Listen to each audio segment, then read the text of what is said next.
Hello guys, I hoped I would not have to make this video, but here we go. Gamers activists got their pitchforks towards the situation with Metro Exodus when the publisher decided to partner with Epic Games and pull the game away from Steam. Fair enough. As a Slav, I have to protect Slavic art, such as cheeki, breeki and Metro, so I made a video where I translated and quoted a developer who only expressed his opinion that he wished that the fruit of his and others' hard work would reach people who looked towards Metro Exodus. And the day after, press used the same exact post, took it out of context, twisted the developer's words, used shitty translation to make a new sensation. Developer threatens the fans, they say. How disgusting of these news makers and bloggers to rip a couple of meanings out of context and run with them. When I used the exact quote of the developer, up to time of making this video, nobody commented on how the developer's message looked like a threat. Nobody. And when Yellow Press wanted a sensation, they took the words out of context and spread it like cancer.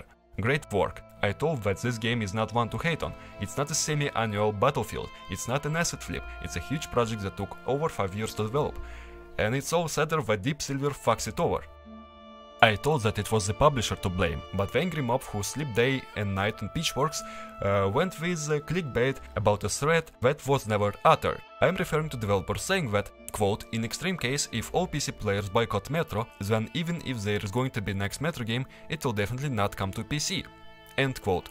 First thing first, do you think that if a game sold poorly on a platform for any reason, there will be next game out on the same platform?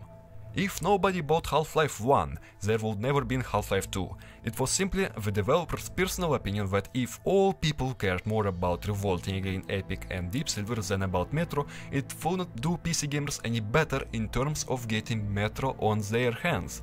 I see how this backfires, but in the whole context, the developer meant that public reaction was disproportionate to the size of the issue, and ultimately it would be a pity for all their works to not reach out to people because the fans did not like that the game left Steam.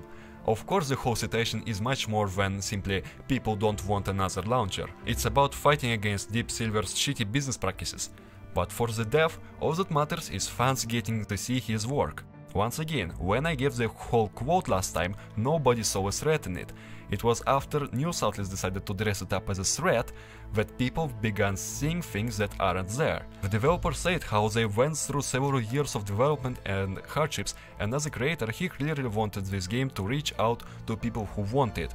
He is very invested in his work since it took a big part of his life, and seeing how people seemingly won't get Metro because of a minor inconvenience saddens him.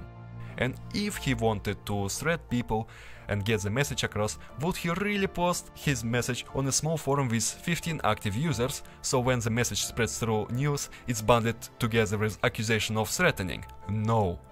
That was never the point of his post. He was simply expressing his personal opinion on how he didn't see much of an issue with the game leaving Steam and how there were people who never were interested in the game but wanted to join on the hate train. Fake news can piss off. Don't get me wrong, I'm not defending Deep Silver and what they did to Metro Exodus pulling it away from Steam.